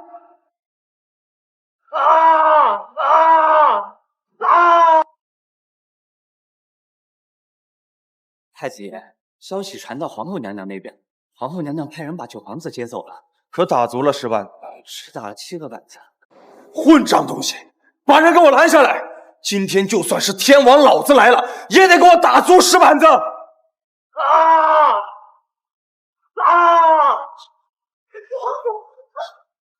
你大胆！一个小小的宫女敢擅闯本太子的书房，三宝，把这个贱婢给我拖出去！诺。太子，这是何意？奴婢只是遵皇后之命，来带九皇子回凤喜宫。皇后之命又如何？皇后掌管后宫，而我作为监国太子，处置犯错的臣弟，皇后也无权干涉。太子，你不要乱来，否则可不好跟皇后娘娘交代。皇后娘娘动怒了，你受得了吗？本太子做事，什么时候轮得到你一个小小的宫女指手画脚？三宝，给我拖下去砍了！诺。太子，我可是皇后娘娘的贴身侍女，你不能杀我，否则皇后娘娘不会放过你的。大哥，不要啊！大哥，你给我闭嘴！一个小小的宫女敢如此嚣张，我倒要问问皇后，这个后宫她是如何治理的？动手！太子，不要！太子，不要！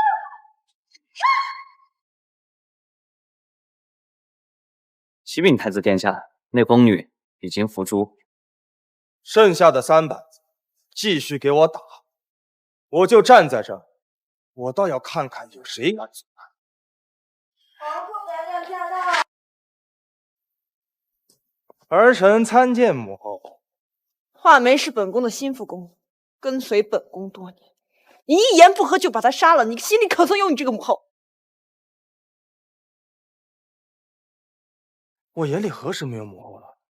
母后你是知道的，儿臣平日有多在意。可是那宫女虽然跟随了你多年，但她当众顶撞了儿臣，儿臣杀了她，是为了严奖惩、立法度、正规矩。如此说来，本宫还要夸你了。母后谬赞了，儿臣身为监国太子，只是做了该做的。画眉说破天也不过就是个宫女，本宫不能将你如何。但大前自开国以来便以孝治天下，你身为监国皇太子，如今对手足兄弟如此残暴，你父亲昏迷不醒，但还有本宫，本宫岂能让你如此胡作非为？若非大前以孝治天下，若非兄有弟恭，这个不争气的弟弟，我早就杀了。什么？你竟然要把九皇子给砍了？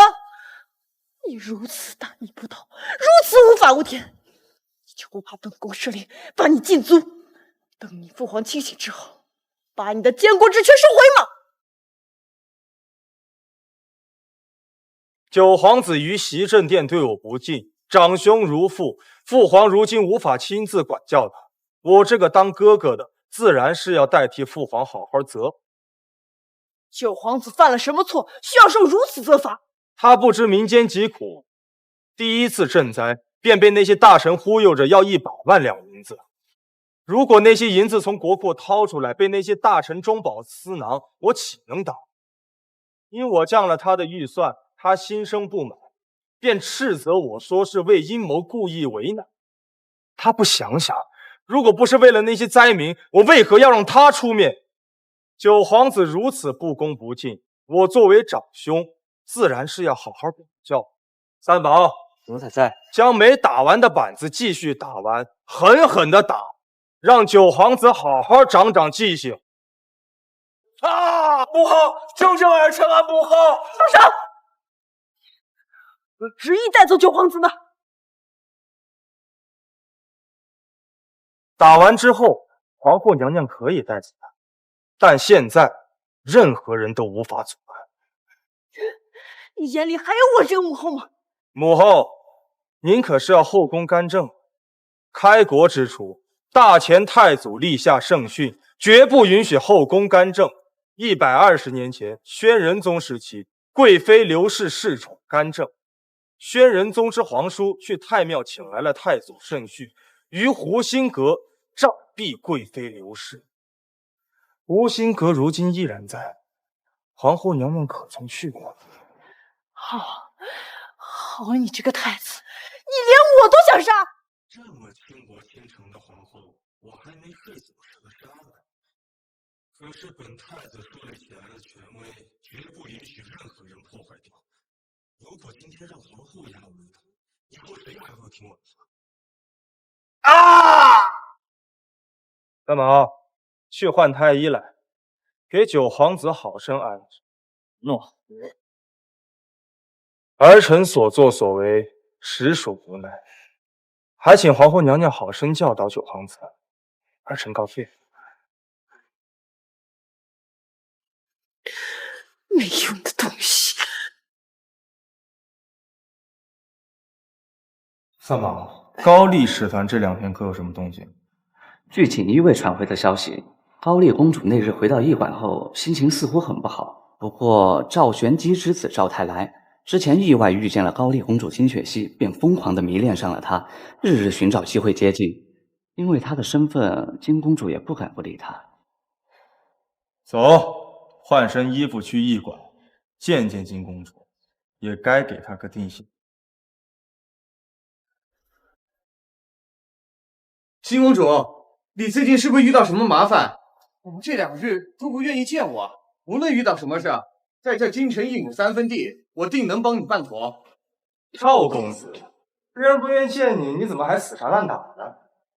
是你到这来干什么？我当然是来找金公主的。金公主连我都不见，会见你？除非你强闯。不过这可是关系到2国外交的大事儿，小心你的脑袋。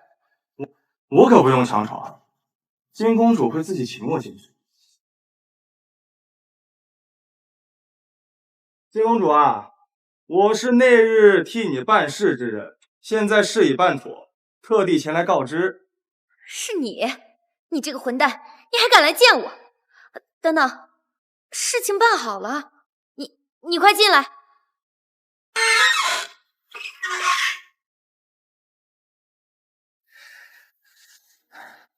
这王八蛋到底是谁？我现在就回去喊人，今天晚上非搞死他不可。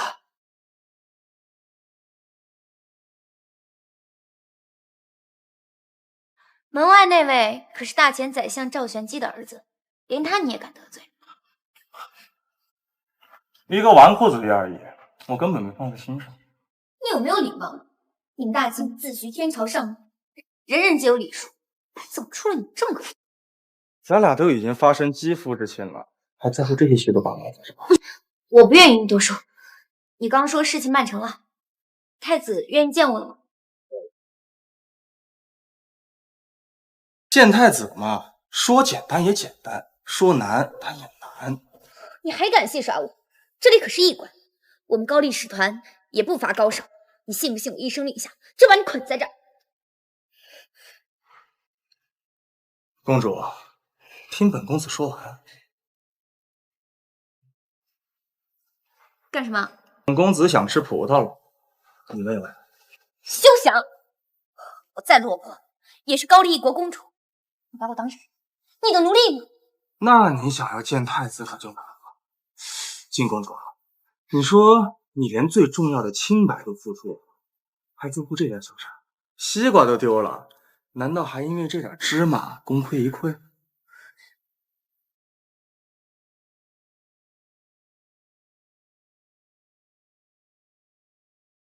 这才怪呢！你无耻！后天太子东宫设宴，邀请高丽使团觐见。真的？公主不信？谁知道你是不是骗我？你这个大骗子，连我的清白都骗走。你要这么说的话，我都有点不好意思了。那我给你看看这个。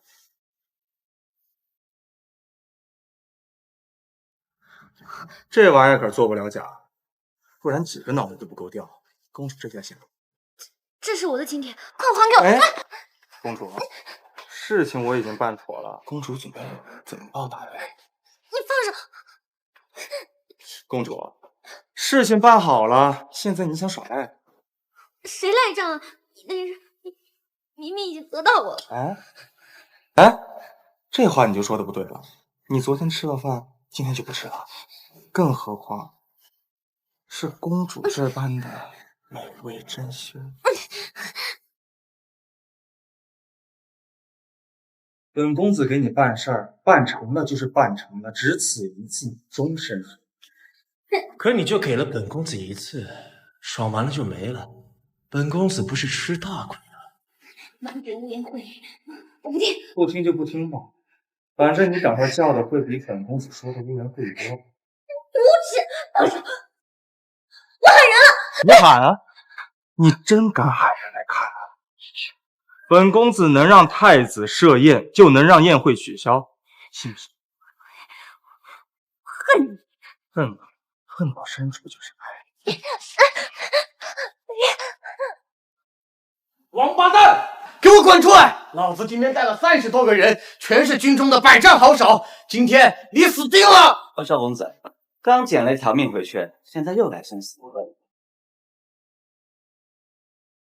狗奴才，少扯虎皮，赶紧叫你家公子给我滚出来！我家公子正在和高丽公主畅谈，来了兴致。今晚在这过夜也不是不可能，你说出来就出来了。来人，给我把这狗奴才双手双脚砍断，然后去把那个什么公子给我拖出来。我家公子料事如神，早料到你要找死，所以羽林卫也该到了。门外来了羽林卫百名战士，已经把你的人都拿下了，你还不束手就擒？怎么可能？别乱动，不然你小命不保。你知道我爹是谁吗？你居然敢拿刀对着我！你这混蛋，你究竟是谁？金公主，你怎么堕落至此啊？是不是这个混蛋逼你的？你告诉我，我赵太来发誓，我一定把他剁碎了，拖出去喂狗！大胆！休在这里大呼小叫！金公主，金公主，这下你满意了？哎，这个人真龌龊，非要我剥那葡萄给你吃，演给那个赵太来看。他父亲可是赵玄机。怎么，公主是担心我得罪了赵太，引来赵玄机的报复？算了，你这个人啊，自己想死，谁都拦不住。公主还是别担心我的为好，好好筹备一下后天的晚宴，想想怎么劝服太子殿下不用出兵。至于现在嘛，公主殿下，你就再陪本公子好好乐乐。你怎么还能行啊？因为我年轻，身体好。慢点，轻点。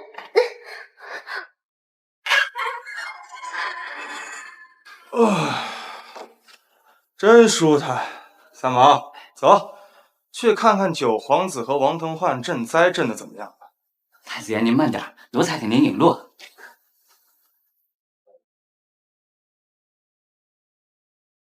太子爷，前面就是周棚，正在施粥。过去看看。粥好，好粥好，粥好。马镇长，排队。大人心情好，大人能再给点吗？你别下一个，下一个，下一个。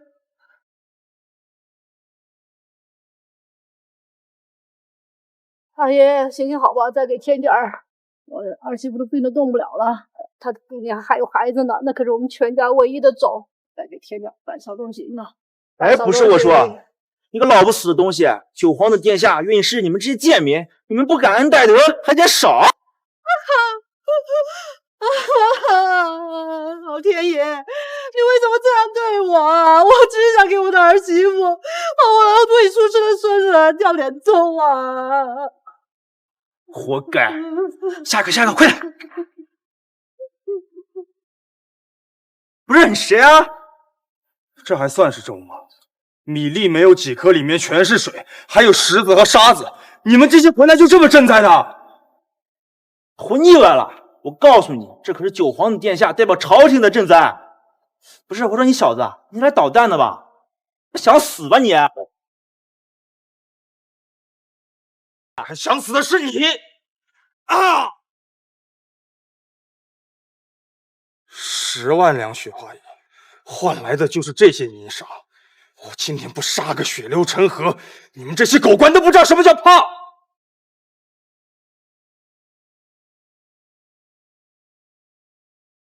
老臣王腾焕见过太子殿下，不知太子殿下为何出现在这里？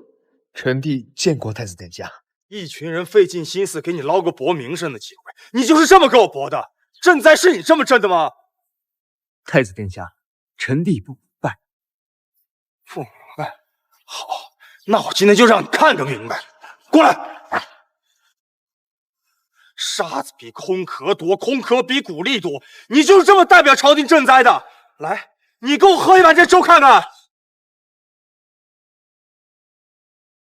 太子殿下，我真的不知道，这些都是他们安排好的，我只是过来露个面，接受灾民的感激罢了。这个废物，天底下怎么有如此胆小蠢笨之人？太子殿下误会呀！这粮食实在难买，有钱都买不到毫米，臣也是无奈之举呀。太子，这米再差，总比那草根树皮要好啊！好一个比草根树皮好，好一个有钱也买不到毫米。你是把本太子也当做九皇子这种蠢货任你欺骗吗？京城附近的粮价早已恢复正常，什么样的毫米买不到？你拿这种垃圾来滥竽充数，肥的是你自己的腰包，毁的是朝廷的名声。来人，把这个混蛋给我拖下去砍了！太子且慢，这赈灾不只是粮食，其中有很多千头万绪。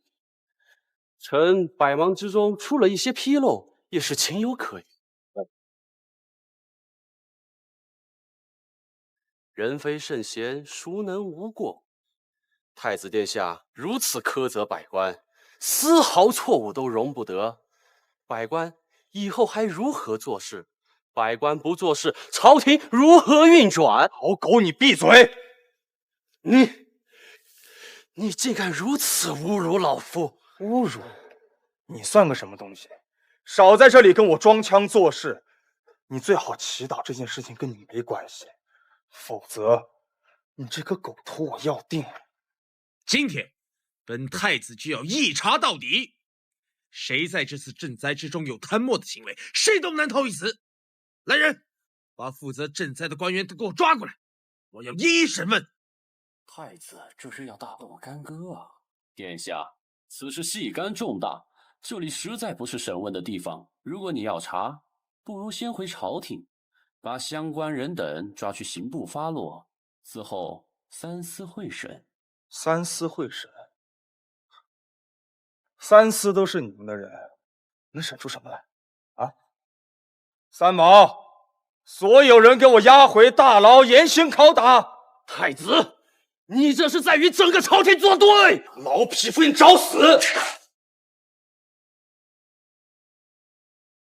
身为大前的臣子，居然敢说我一个监国太子挑衅朝廷？怎么，这朝廷是你这个狗东西的？太子，你竟敢如此欺辱老臣，我与你誓不罢休！好啊，好一个誓不罢休！你是在威胁本太子？如此看来，你更是万万留不得了。来人！王腾焕，你是要造反了？太子，你可别血口喷人啊！老臣忠于皇上，忠于朝廷之心，日月可昭，天地可见。而你只是一个太子，还没登基呢，行事就如此狠辣霸道，丝毫不顾忠臣的感受。就你还是忠臣？忠臣会拿着刀对着当朝太子吗？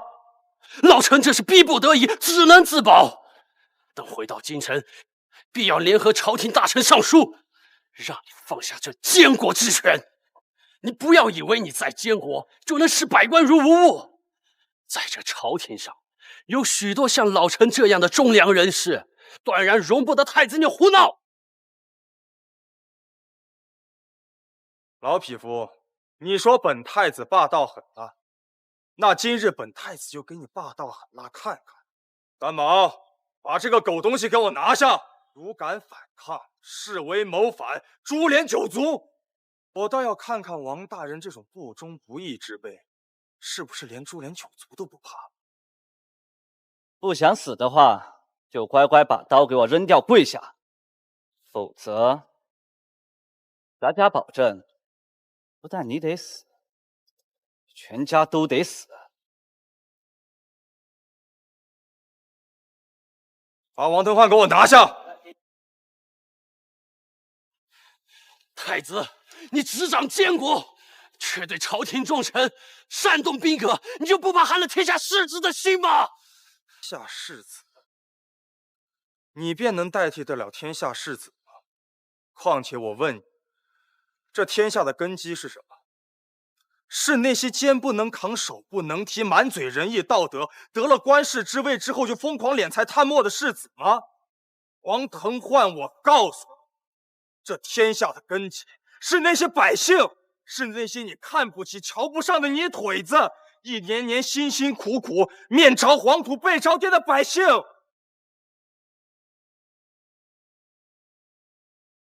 让你们来赈灾，你们却根本不把这些百姓来当人。今天，我就先用你的狗头来祭奠那些无辜枉死的百姓。之后，这次赈灾涉及贪墨的人员，全部都回去陪你。拖下去，杀了！太子，你不知死活，丞相大人不会放过你的！丞相大人不会放过你的！啊！让你来赈灾，你却被这群贪官污吏耍得团团转，真是把皇族的脸面都丢尽了。自己滚回去，领30大板！滚！公主，你到底有没有想好，待会儿怎么说服大千太子出兵帮我们呀？只能试一试了。送上那柄剑，希望能引起大千太子的兴趣。就这一柄剑，真的能行吗？山鹰，你不懂，那是大前太祖皇帝的佩剑。相传这大前开国之时藏了一笔宝藏在高丽境内。这大梁龙血就和那宝藏有关。大前皇族不会无动于衷。金公主在聊什么呢？你怎么来了？哎，你疯了！这是皇太子的宴会，他人还没动，你先吃了。东西摆在这儿还不让人吃了？再说我渴了饿了还要忍着呀。放心吧，咱们太子殿下人很好的，一点也不小气。胡言乱语也要分场合，你这么放肆，不要命了？金公主是不是爱上我了？这么快喜欢啊？你要死啊！在这里胡闹，被人看到了，麻烦就大了。怕什么？他们人都还没来呢。再说了，有我在，你别怕。求你了，你别乱来了。等宴会结束了，你想怎么样都行。这宴会对我很重要，我不能失礼。好，我不乱来。但是你可答应我了，等宴会结束了，怎么样都行。你无赖！无赖怎么了？无赖能帮你办成事儿，那就是很了不起。你求了那么多高官，还不是收钱不办事儿？哎，对了，宴会结束之后别走，教你点新的。你全是污言秽语，我才不听你！哎，那可是皇太子的位置，你别胡来！宣宰相与大将军进殿。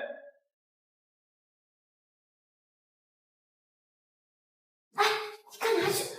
那是皇太子的主人，你别胡来！宣宰相与大将军进殿。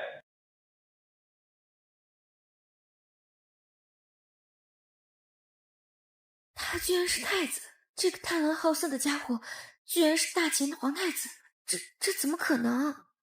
金公主，为何如此看着本太子啊？太子殿下，太子和我一位朋友长得很像，一时失礼了。哈哈哈，殿下英武非凡，藩邦小国的公主一眼就迷住了，也是正常的嘛。之前没看出来，这家伙还真会拍马屁。罢了，都坐下吧。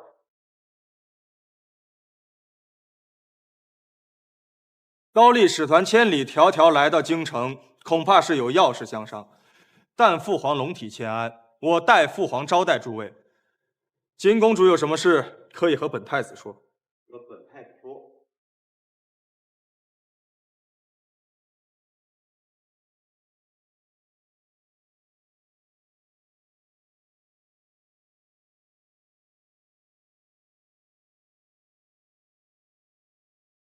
高丽使臣金雪熙有国礼一份，献给陛下。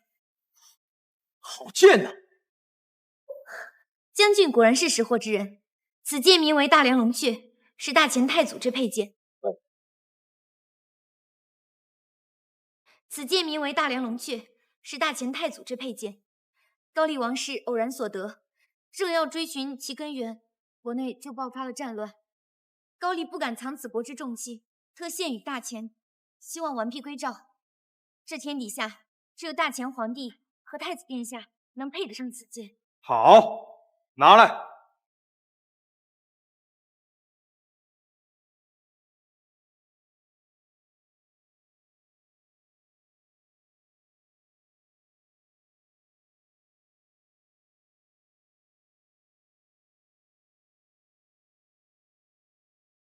好剑，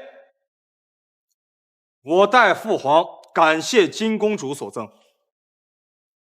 恭喜殿下得太祖佩剑，必得太祖庇佑，我大前必文武昌盛。太子的运气太好了，居然拿回了大梁龙雀，这简直是让他的地位更加稳固。不行，太子不能留。太子殿下，金雪熙有一事相求。但说无妨。1个月前，东瀛倭寇数百艘战船登陆我高丽海岸，进攻我高丽国土。高丽国力虚弱，不敌倭寇，节节败退。那些倭寇生性残忍，所到之处烧杀劫掠，无恶不作。我高丽已经濒临亡国，特求大前能够派兵援助，还我高丽一个公道。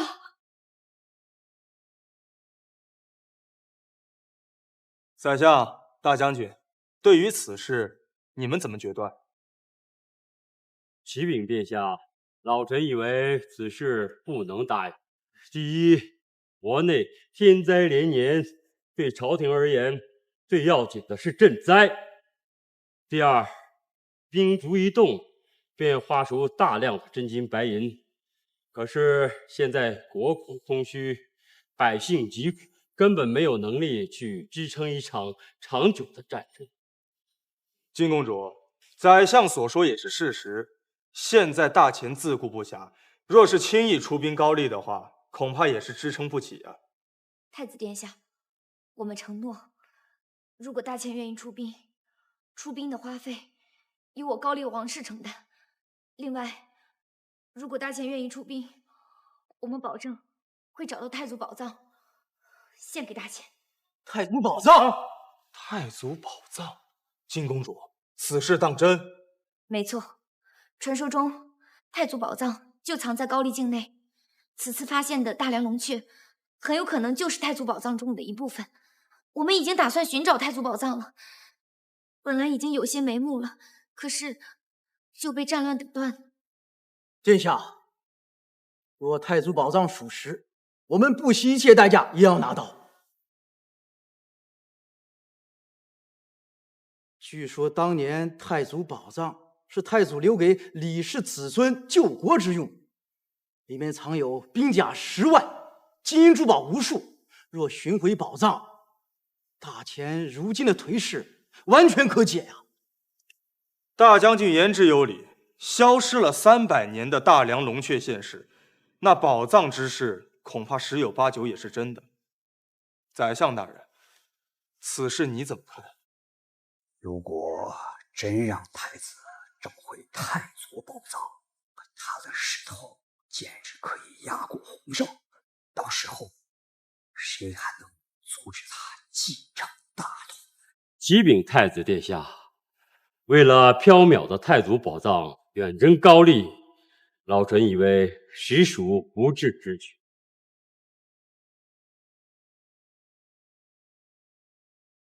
大前今年积弱，大草原上的匈奴虎视眈眈。我们一旦被卷入高丽这场战争，无论是胜负，我们都会元气大伤。到时匈奴袭来，我大前还是危在旦夕呀。还请太子殿下以黎民百姓为重，以江山社稷为重，暂时休养生息，不要与强敌血拼。好，好，好，宰相大人说的非常好啊。可是宰相大人，你似乎忘了一件事：我们大前的江山，从来不是靠委曲求全得来的，而是先祖手持大梁龙阙，于金戈铁马之中一步一步打上来的。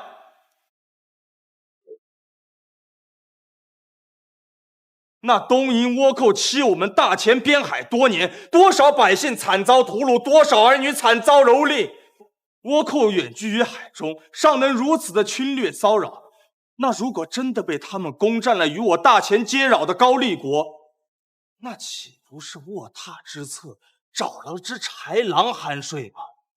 唇亡齿寒。高丽虽小，也是我大前属国；东瀛虽弱，却是狼子野心。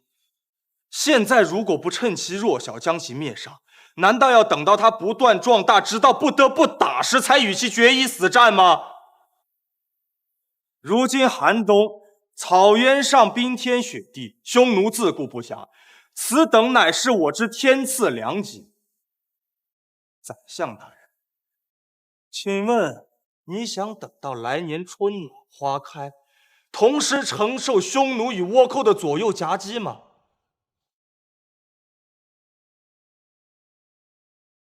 所以这一战，我们没有任何退路，打也要打，不打也得给我打。从现在开始，但凡有人反对出兵高丽者，皆以叛国罪论处。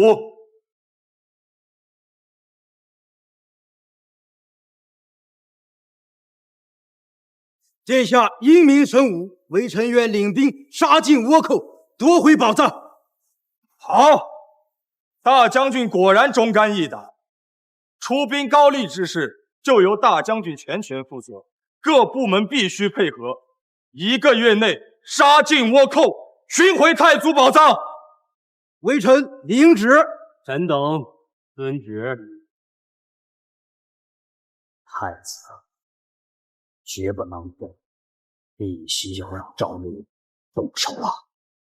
有东西，待寻回太祖宝藏，这是杀你之日。